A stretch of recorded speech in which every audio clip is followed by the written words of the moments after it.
दिनांक 31 ऑक्टोबर रोजी पिंपरी तपास पथकाचे पोलीस अंमलदार रोहित वाघमारे व गणेश काकडे यांना त्यांच्या गुप्त बातमीदारामार्फत बातमी मिळाली की एक रेकॉर्डवरील गुन्हेगार हा ऑटो क्लस्टरकडे जाणाऱ्या रोडवर येणार आहे व त्याच्याकडे देशी बनावटीचे पिस्टल आहे। या बातमीची खात्री पटवून पिंपरी पोलीस स्टेशनच्या तपास पथकातील पोलीस अधिकारी व अंमलदार यांनी त्या ठिकाणी सापळा रचून जुनेद जमीर शेख वय 18 राहणार पिंपरी या इस्माला शिताफीने ताब्यात घेऊन त्याची झडती घेतली असता त्याच्याकडे 2 देशी बनावटीचे पिस्टल व 2 जिवंत काडतुसे मिळून आले।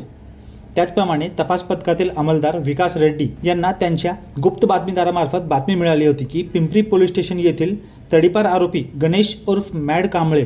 व तौफिक उर्फ तौफिया शेख हे निराधार नगर वस्तीमध्ये हातात पिस्टल घेऊन हवेत फायरिंग करून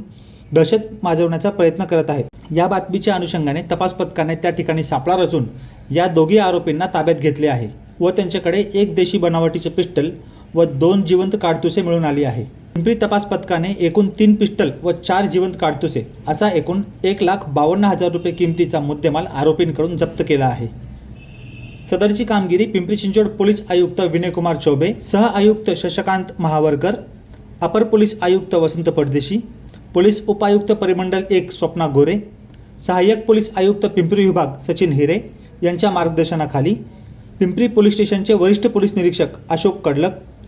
पिंपरी पोलीस स्टेशनचे पोलीस निरीक्षक गुन्हे धनंजय कापरे, सुहास आव्हाड, पिंपरी तपास पथकातील सह पोलीस निरीक्षक दिगंबर अत्तिगिरे, पोलीस उपनिरीक्षक शाकीर जिनडी, तपास पथकातील सर्व पोलीस हवालदार व पोलीस शिपाई यांनी केली आहे।